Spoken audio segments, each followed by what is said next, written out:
Pretty bad lighting, but start this review on 2000 Buick Regal. Had it for a little while now.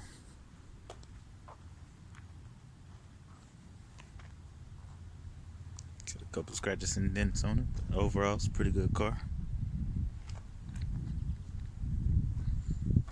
Take a look inside.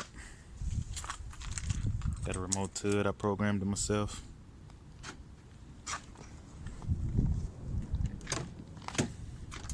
It's a little dirty. It's my daily driver, so.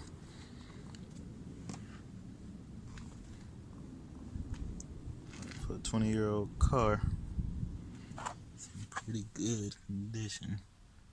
Like I said, it's my everyday.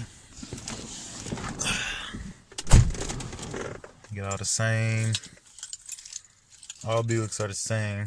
This year model. It's always these dash lights. They always go out. Especially this one. This one right here, I fixed this one. I took the dash off and replaced the, what's it called? Resistors or whatever you want to call it. I got them off Amazon. I can link it in the description if somebody need it. This one right here is pretty dark, but it does work. I need to replace the, what's it called in there? The resistors on that one. You can kind of see it. Let me get in there. I got 135,000 miles on it. Not too bad. Also, this light always goes out on them too. The light on this gauge right here. But it can be fixed pretty easily. It's my little double dent I put in there. And that's why. Nothing. I was watching YouTube earlier. Back to the outside. Pop the hood.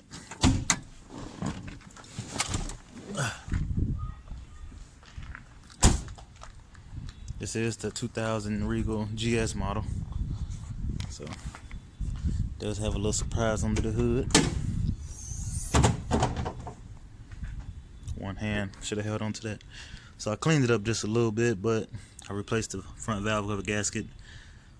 These always end up start leaking a little bit, so I replaced that, and it hasn't been leaking ever since. You see it's pretty dry around the area, so I'm glad that issue fixed. I still got to get to that back one back there. That back one hard to get. You got to rotate the whole motor over, really.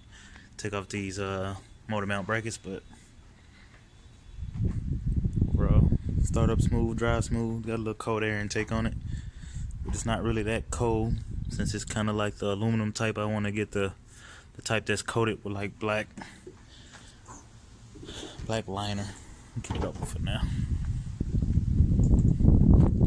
Got some little 18-inch Chrysler 300 wheels on there. Make it look a little better. They pretty flush with the fender, so make it look a lot better than those stock wheels.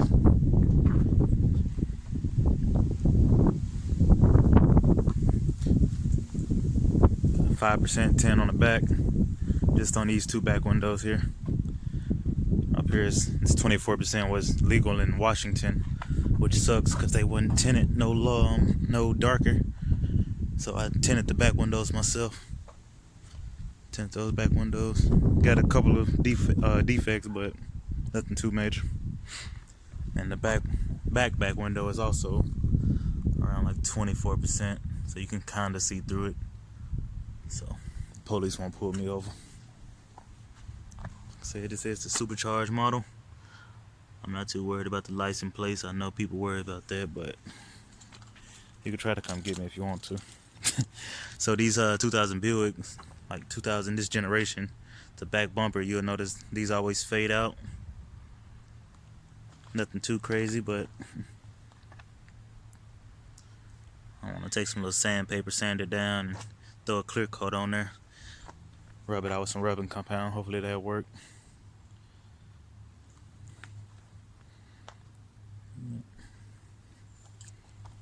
Pop the trunk. This remote come in handy all the time. When I first bought the car from my old lady, she's not too old, but she had She had just the key, and it sucked every time I had to lock it and unlock it by hand. With this remote, I can have stuff in my hand, like I do now, and just unlock it, pop it open. I looked it up on YouTube, how to program it. Google and YouTube helped me out a lot. Got plenty of trunk space in here. Got two little 12s back there. Jail audio. Some fun to ride around with. There's plenty of back seat space. I'm about 6 feet. Show you what kind of leg room I got. I ride pretty far back, so even with me riding that far back, got a decent amount of leg space. I mean, it may not be good for for long road trips, but I'm in there comfortably. I can spread my legs and I got enough space. Let the driver be comfortable. Yeah, I replaced everything with LED lights, save some of the energy.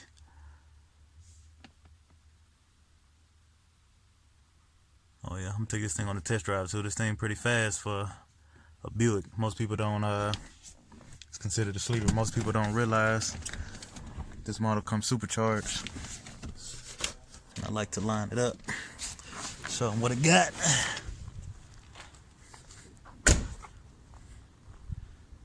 I'm gonna probably cut this and then take it on a test drive for you guys, let you see how it go. Oh yeah, I got some new headlights on there too, the little smoke headlights.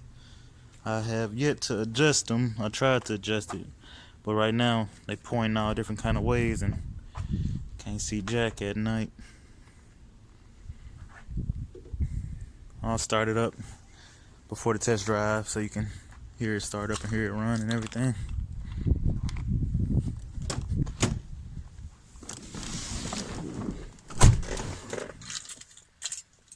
Start right up every time.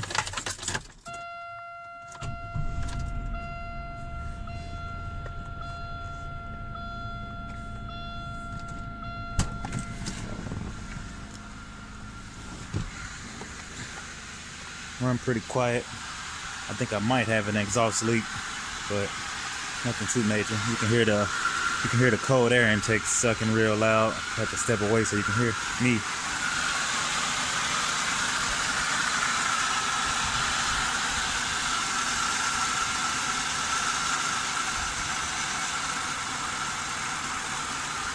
Just drove it not too long ago, so it's still a little bit warm.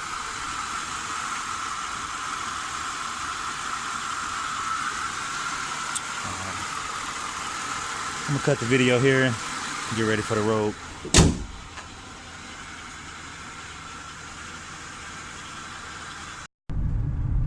Alright guys, we are back. We're on the road now. Oh yeah, just before I start showing you how it drives and everything, I wanted to give another update. So one thing I really do love about this car, that like the climate control, you can put it on auto, so you don't have to keep adjusting it as you go. I know here in Washington, that's where I'm at right now. See all the green trees and everything. It gets the weather is real iffy, so you can be in one location and it'll be cold, drive to another location and it'll be hot, and the car it'll adjust for you. So that really does help out a lot. But enough about that. I know everybody came here for this car. Supercharged. Oh yeah, another thing I love, for it being a 20-year-old car, it has tell you how much, like how many miles per gallon you getting at the time, like depending on how hard you are on the gas, how soft you are, you know. Right now it's not realistic, of course, but it's because I'm off the gas and I'm going down the hill. But once I get back on it, it's realistic. So I'm gonna go to this roundabout real quick, and then I'll open it up for you. As you can see though, it's pretty quiet in the brakes right now. No squeaks or anything. So, oh yeah, this car is not for sale right now. I'm just making a review on it just for anybody that's thinking about getting one. Because I know the W body community and stuff like that is pretty big. Even though the cars are pretty old, but pretty good cars, man. I'm glad I invested in it. Oh yeah, in the comments, tell me how much you think I paid for this car and how much you think it's worth. because I got it for a very good deal. So if you can guess what I paid, I'll let you know if you're right or not. I will open it up real quick. See that? Let me see. Let's see. It's pretty dark. All right, there we go.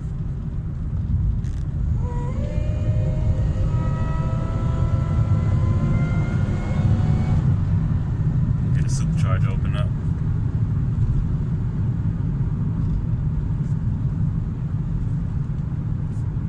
This thing surprised a lot of my friends, so. Oh yeah, for the miles per gallon average, I get around, on a highway, doing about 50, 60, I get about 30, 31 miles per gallon.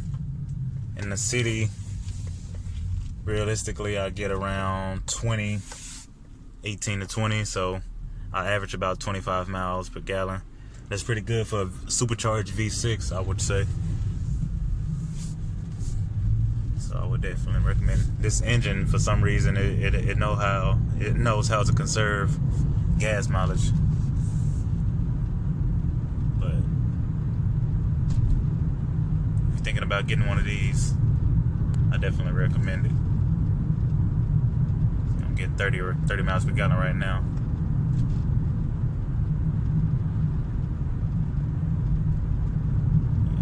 In this video here. Good old Pacific Northwest. See you guys next time. I'll make another video on what I love and what I hate about the car, even though I put some of those out, but I didn't get a chance to put everything out, so more videos to come. Alright guys, see you.